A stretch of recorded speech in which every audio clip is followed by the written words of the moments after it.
வணக்கம் மக்களே. நம்ம கார்த்திக் கதையில நவம்பர் 26 என்ன நடக்க போகுது அப்படிங்கறத பத்தி தாங்க இந்த வீடியோல இப்ப நம்ம பார்க்க போறோம்.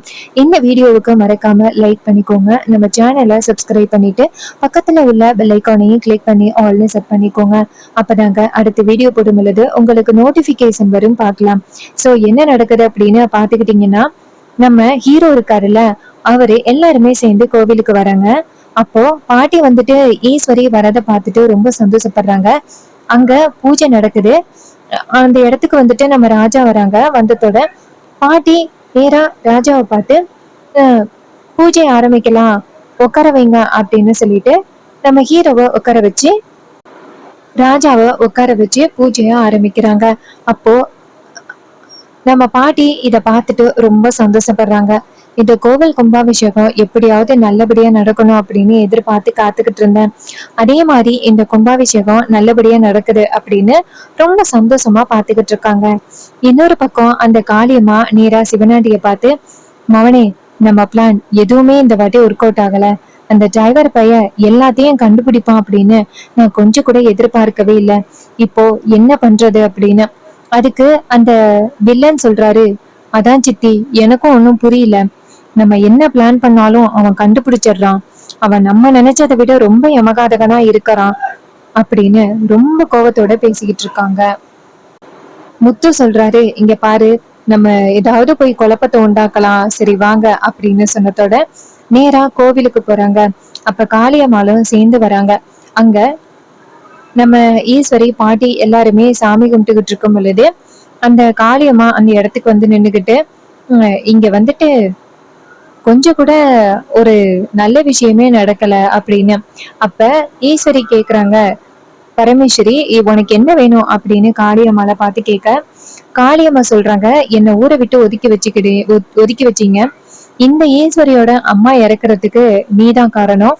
ஆனா இப்போ எல்லாருமே சேர்ந்து ரொம்ப நல்லவங்க மாதிரி ஒத்துமையா நிக்கிறீங்களே, அத பார்த்தா எனக்கு ரொம்ப ஆச்சரியமா இருக்கு அப்படின்னு பரமேஸ்வரி கேக்குறாங்க. ஏ காளியம்மா, இப்போ உனக்கு என்ன வேணும்? என் குடும்பம் ஒத்துமையா நல்லா இருக்கிறது உனக்கு பிடிக்கலையா? ஏன் காளியம்மா இப்படி பண்ற? இப்பதான் என் மருமக கொஞ்சம் மனசு மாறி இந்த கும்பாபிஷேகத்துக்காக வந்திருக்கா. இதுக்காக நீ இப்படி அவளை குழப்புற அப்படின்னு. அதுக்கு காளியம்மா சொல்றாங்க, இல்லப்பா, நான் என்ன சொல்றேன் அப்படின்னா, அவங்க அம்மா சிவகாமி நகையை எடுத்துட்டாங்க அப்படின்னு சொல்லி எவ்வளவு பெரிய பழி போட்டீங்க. அந்த பழி போட்டத்துல சிவகாமியால மனசு தாங்க முடியாம நெஞ்ச புடிச்சுக்கிட்டு கீழே விழுந்து இறந்துட்டா. ஆனா இப்போ தன்னோட அம்மா இறந்ததுக்கு காரணமானவ கோவில் கும்பாபிஷேகத்துக்கு கூப்பிட்டா அப்படின்னு கொஞ்சம் கூட வெக்கமே இல்லாம வந்து கும்பாபிஷேகத்துல இந்த ஈஸ்வரி நிக்கிறாளே, ரொம்ப ஆச்சரியமா இருக்கு ஈஸ்வரி. இருந்தாலும் இந்த அளவுக்கு நீ சொரண கெட்டவளா இருப்பன்னு நான் எதிர்பார்க்கல. இது கேட்டதும் நம்ம ஈஸ்வரிக்கு சரியான கோவம் வருது. பரமேஸ்வரி கேக்குறாங்க, ஏய் காளியம்மா, உனக்கு அப்படி என்னதான் வேணும்? ஏன் இப்படி என் குடும்பத்தை ரொம்ப பாடுபடுத்துற அப்படின்னு. காளியம்மா சொல்றாங்க, இங்க பாரு, நான் உண்மையதானே சொன்னேன், நான் என்ன பொய்யா சொன்னேன் அப்படின்னு. இதை கேட்டதும் நம்ம ஈஸ்வரிக்கு கோவம் வந்துருது. பரமேஸ்வரிய பார்த்து, பாத்தியா, எல்லாரும் என்ன சொல்றாங்க பாத்தியா? இதுக்காக தான் உன்னால எனக்கு எவ்வளவு பெரிய அவமானம் பத்தியா, எல்லாரும் என்ன எப்படி பேசுறாங்க பத்தியா அப்படின்னு சொல்ல, அதுக்கு நம்ம பரமேஸ்வரி சொல்றாங்க, ஈஸ்வரி, நான் உன்னை கையெடுத்து கும்பிட்டு கேட்டுக்கிறேன், தயவு செஞ்சு அமைதியா இரு.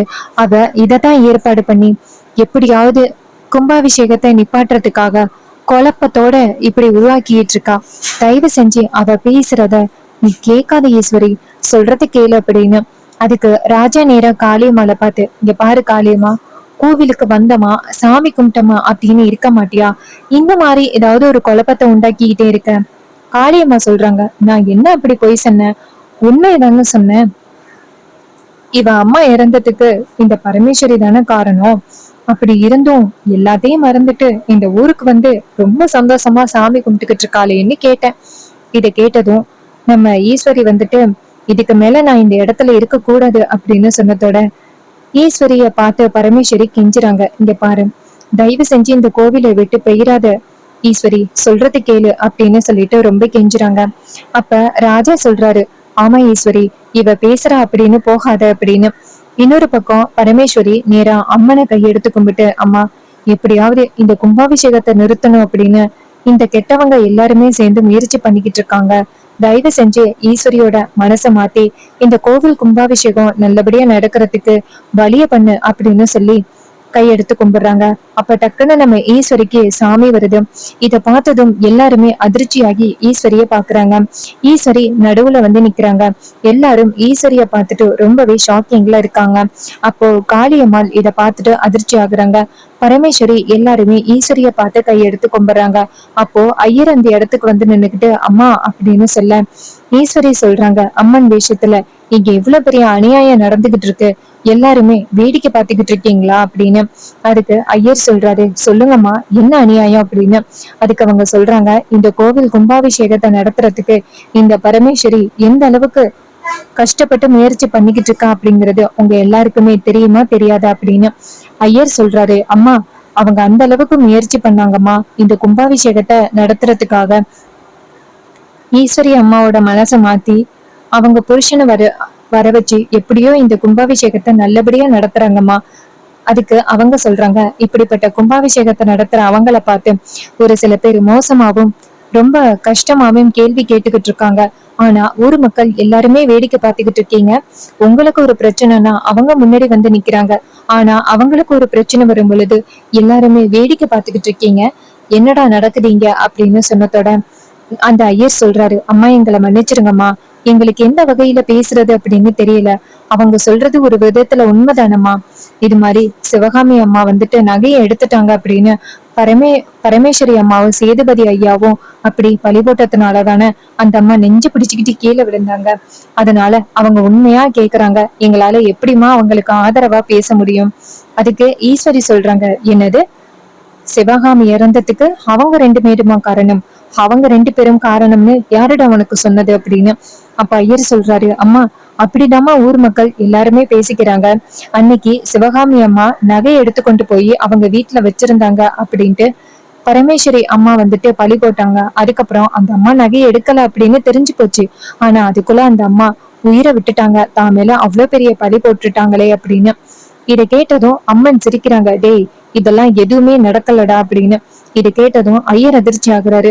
பரமேஸ்வரியும் ரொம்ப அதிர்ச்சியாகி அம்மன் கிட்ட வந்துட்டு, அம்மா அப்படி நடக்கல அப்படின்னா அதுக்கு காரணம் யாருமா, யாருன்னு சொல்லுங்க அப்படின்னு சொன்னதோட ஈஸ்வரி சொல்றாங்க, இங்க பாரு, இத்தனை வருஷமா உன் குடும்பத்துக்கு எவ்வளவு பிரச்சனைகளை கொடுத்துக்கிட்டு இருக்கான், அவன் தான் இது எல்லாத்துக்குமே காரணம் அப்படின்னு சொன்னதோட காளியம்மா நேரா முத்துவை பாக்குறாங்க. முத்து வந்துட்டு காளியம்மாவை பார்த்து, காளியம்மா இதுக்கப்புறமும் நான் இந்த இடத்துல இருக்கிறது எனக்கு கொஞ்சம் கூட சேஃப் இல்லைன்னு நினைக்கிறேன், நான் இந்த இடத்த விட்டு போயிடுறேன். இதை கேட்டதும் காளியம்மா சொல்றாங்க, ஆமா நீ இந்த இடத்த விட்டு போயிரு, அதுதான் உனக்கு நல்லது அப்படின்னு. அப்போ முத்து அந்த இடத்துல இருந்து போக பார்க்க அப்ப டக்குன்னு நம்ம ஈஸ்வரி அவங்க சூலாயுதத்தால முத்துவை தடுத்து நிற்கிறாங்க. முத்து அதிர்ச்சியாகி நிக்கிறாரு. அப்ப காளியம்மா சொல்றாங்க, இப்ப எதுக்கு நீ அவனை தடுத்து நிறுத்துற அப்படின்னு. அப்ப ஈஸ்வரி சொல்றாங்க, காரணமானவனை தடுத்து நிறுத்தாம நான் வேற யாரை தடுத்து நிறுத்துறது அப்படின்னு. இதை கேட்டதும் காளியம்மாளுக்கு ரொம்பவே அதிர்ச்சி ஆகுது. ஐயோ இவரை பத்தின உண்மையதான் சொல்ல போறாங்க போலயே அப்படின்னு. அப்போ காளியம்மா சொல்றாங்க, இங்க பாருங்க அவரை என்ன தப்பு பண்ணாரு, அவரை எதுக்கு நிப்பாட்டுறீங்க அப்படின்னு சொன்னதோட ஈஸ்வரி சொல்றாங்க, நடந்த மொத்த குழப்பத்துக்குமே இவன் தான் காரணம் அப்படின்னு. அப்ப முத்து அதிர்ச்சியாகி, இல்ல இல்ல நான் எதுக்கும் காரணம் இல்ல அப்படின்னு. அப்போ பரமேஸ்வரிக்கு ஏற்கனவே விஷயம் தெரியும், இந்த முத்து தான் இது எல்லாத்துக்குமே காரணம் அப்படின்னு. முத்து எப்ப உண்மையை சொல்லுவான் அப்படின்னு பரமேஸ்வரி காத்துக்கிட்டு இருக்காங்க. அப்போ பரமேஸ்வரி சொல்றாங்க, இங்க பாரு முத்து, நீதான் காரணம் அப்படின்னு ஏற்கனவே சண்முகம் என்கிட்ட விஷயத்த சொல்லிட்டாரு. ஆனா நீதான் இன்னும் சொல்லாம இருக்க. மரியாதையா அத்தனை பேருக்கு முன்னாடி உண்மையை ஒத்துக்க, நீதான் காரணம் அப்படின்னு. இதை கேட்டதும் முத்து சொல்றாரு, இங்க பாருங்க நான் ஒன்னும் காரணம் கிடையாது, இதுக்கும் எனக்கும் எந்த விதத்தையும் சம்பந்தம் இல்லை அப்படின்னு. ஈஸ்வரி டக்குன்னு அவங்களோட சோழாயுதத்தை முத்துவோட நெஞ்சில வச்சதோட முத்து பயப்படுறாரு. ஐயோ என்னை விட்டுருங்க, நான் உண்மையை சொல்லிடுறேன், என்னை உயிரோட விட்டுருங்க அப்படின்னு சொல்லிட்டு பேசுறாரு. இதை கேட்டதும் ஈஸ்வரி சொல்றாங்க, சொல்லு என்ன நடந்துச்சோ உண்மையை சொல்லு அப்படின்னு. இது கேட்டதும் நம்ம முத்து சொல்றாரு, இங்க பாருங்க இது மாதிரி ஈஸ்வரி அம்மா இருக்காங்கல்ல, அன்னைக்கு நடந்தது எல்லாமே வந்துட்டு திட்டமிட்ட சதிதான் அப்படின்னு. அப்போ அந்த ஈஸ்வரி சொல்றாங்க, சொல்லு அப்படின்னு. அப்ப முத்து சொல்றாரு, இது மாதிரி நாள் நான் சிவகாமி அம்மா கிட்ட தப்பு நடந்துக்க முயற்சி பண்ணேன். இதனால அந்த அம்மா மறுநாள் பஞ்சாயத்தை கூட்டுறேன் அப்படின்னு சொன்னாங்க. அந்த அம்மா பஞ்சாயத்தை கூட்டுனுச்சு அப்படின்னா எனக்கு ரொம்ப கடுமையான தண்டனை கொடுப்பாங்க. கடுமையான தண்டனை கொடுத்தா எனக்கு ஊருக்குள்ள ரொம்ப பெரிய அவமானம் ஆகிடும். இதனால எப்படியாவது அதுல இருந்து தப்பிக்கணும் அப்படின்னு நினைச்சேன். அதனால அவங்க சாப்பாட்டுல குடிக்கிற காஃபில ஒரு விஷயத்த கலந்த. இதனால அவங்க உடனே வந்து இறக்க மாட்டாங்க, கொஞ்சம் லேட்டா தான் இறப்பாங்க. அதனாலதான் மறுநாள் நடந்த பிரச்சனையால அவங்க இறந்துட்டாங்க அப்படின்னு. இது கேட்டதும் ஈஸ்வரி சொல்றாங்க, டேய் முழுசா உண்மையை சொல்லுடா அப்படின்னு. அப்ப முத்து சொல்றாரு, சிவகாமி அம்மாவும் பரமேஸ்வரி ஐயாவும் சேதுபதி சேதுபதி ஐயாவும் பேசினதுனால ஒன்னும் அவங்க அதிர்ச்சியில இறக்கல. அவங்க உடம்புல கலந்த விஷத்தாலதான் அவங்க இறந்தாங்க. முத நாள் அவங்க சாப்பாட்டுல நான் விஷத்தை கலந்துட்டேன் அப்படின்னு. இதை கேட்டதும் அந்த பரமேஸ்வரி எல்லாருமே அதிர்ச்சி ஆகுறாங்க. பரமேஸ்வரி சொல்றாங்க, அட பாவி, இவ்வளவு பெரிய அநியாயத்தை பண்ணிருக்கீங்களேடா. அந்த சிவகாமி அப்படி என்னடா தப்பு பண்ணா? பாவண்டா அவ. மொத்த பொண்ணுங்களை வச்சுக்கிட்டு எவ்வளவு கஷ்டப்பட்டா தெரியுமா? அவளை போயிட்டு இப்படி பண்ணிருக்கீங்களேடா. உன்னால 2 உயிர் அங்க பறி போயிட்டு அப்படின்னு பரமேஸ்வரி பேசுறாங்க. அப்ப ஈஸ்வரி சொல்றாங்க, டேய் மேல சொல்லுடா அப்படின்னு. அதுக்கு முத்து சொல்றாரு, மறுநாள் சண்முகம் இருக்காருல்ல, அவரு உண்மையான ரிப்போர்ட்டோட உண்மையான ரிப்போர்ட்ஸை வந்து யாருக்கிட்டையும் காமிக்க கூடாது அப்படின்னு சொல்லி அந்த ரிப்போர்ட்ஸை நான் வாங்கிட்டேன். அந்த ரிப்போர்ட்ஸை வாங்கி கொண்டு போய் நான் ஒளிச்சு வச்சுட்டேன். அந்த ரிப்போர்ட்ஸ் யாருக்கும் தெரியக்கூடாது அப்படிங்கிறதுக்காக. அதோட அந்த சண்முகத்துக்கு நான் காசும் கொடுத்துட்டேன். சண்முகம் காசை வாங்கிக்கிட்டு யாருக்கிட்டையும் உண்மைய சொல்ல மாட்டேன் அப்படின்னு சொல்லிட்டான். இதை கேட்டதும் அங்க உள்ளவங்க எல்லாருமே அதிர்ச்சி ஆகுறாங்க. அப்ப ஈஸ்வரி ஊர் மக்களை பார்த்து, இப்ப புரியுதா என்ன நடந்துச்சு அப்படின்னு? எல்லாருமே தெரிஞ்சுக்கிட்டீங்களா? இங்க பாருங்க, இது எல்லாத்துக்கும் முழு காரணம் அந்த முத்துவேலுதான். அவன் தான் இப்படி ஒரு அநியாயத்தை இந்த குடும்பத்துக்கு பண்ணியிருக்கான். இது எதுவுமே உங்க யாருக்குமே தெரியல அப்படின்னு. இது கேட்டதும் அங்க ஊர் மக்கள் எல்லாருமே அதிர்ச்சி ஆகுறாங்க. அப்போ இத்தனை நாளும் சிவகாமி அம்மா இறந்ததுக்கு காரணம் முத்துவேல் அந்த பரமேஸ்வரி அம்மாவும் சேதுபதி ஐயாவும் அப்படின்னு நாங்க எல்லாருமே நினைச்சுக்கிட்டு இருந்தோம். ஆனா இப்பதான் புரியுது, அவங்க மேல எந்த தப்புமே இல்லை, அவங்க ஒரு நிரபராதி அப்படிங்கிறது எங்களுக்கு இப்பதான் தெரியுது. இவ்வளவு நாளும் அவங்க மேல எவ்வளவு பெரிய பழி போட்டுட்டோம் அப்படின்னு சொல்லிட்டு எல்லாருமே ரொம்ப கஷ்டத்தோட சொல்றாங்க. அப்போ நம்ம காளியம்மா இத பார்த்துட்டு, ஐயோ இதுக்கப்புறமும் நம்ம இந்த இடத்துல இருந்தோம் அப்படின்னா நம்மளையும் சேர்த்து வந்துட்டு பேசுவாங்க, நம்ம இந்த இடத்துல இருந்து போயிருவோம் அப்படின்னு. அப்போ டக்குன்னு ஊர் மக்கள் காளியம்மாளை பார்த்து, காளியம்மா எங்க போக பாக்குற?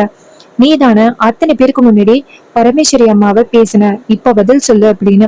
இன்னொரு பக்கம் ஈஸ்வரி மயங்கி கீழே விழுகுறாங்க. அப்போ அவங்க பொண்ணுங்க எல்லாருமே அவங்க அம்மாவை போய் தூக்குறாங்க. ஈஸ்வரி கண்முழிச்சு எனக்கு என்ன ஆச்சு அப்படின்னு கேக்குறாங்க. ஊர் மக்கள் நேரா ஈஸ்வரிய பார்த்து, அம்மா உங்க மூலியமா அம்மா இவ்வளவு நாளும் புதைஞ்சிருந்த ஒரு உண்மைய வெளியில கொண்டுட்டு வந்துட்டாங்க. ஈஸ்வரி கேக்குறாங்க, என்ன சொல்றீங்க, என்ன ஆச்சு அப்படின்னு.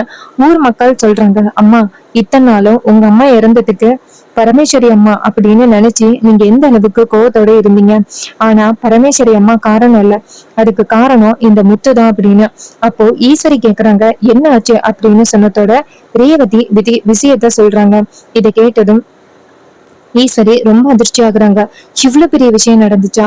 அப்போ எங்க அம்மா இறந்தது திட்டமிட்ட சதியா அப்படின்னு. அப்ப ரேவதி சொல்றாங்க, ஆமாமா பாட்டி தான் எதுக்காக இறக்குறோம் அப்படின்னே தெரியாம இறந்திருக்காங்க. எவ்வளவு கஷ்டத்தோட இறந்திருப்பாங்க, பாவமா அப்படின்னு. இது கேட்டதும் ஈஸ்வரிக்கு செம்ம கோவம். முத்துவேலை ஊங்கி அறையிறாங்க. எங்க அம்மா உனக்கு அப்படி என்ன பாவம் பண்ணாங்க? உன்னோட இப்படி கேவலமான புத்தியால எங்க அம்மாவை இப்படி சாகடிச்சிட்டியே அப்படின்னு சொல்லிட்டு ஈஸ்வரி முத்து மேல பயங்கர கோவப்பட.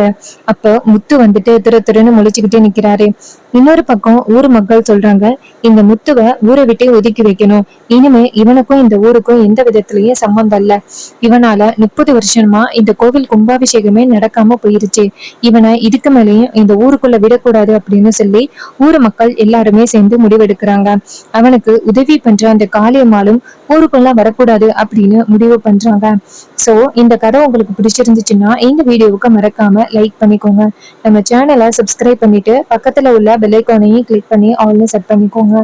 அப்பதாங்க அடுத்த வீடியோ போடும் பொழுது உங்களுக்கு நோட்டிபிகேஷன் வரும் பார்க்கலாம்.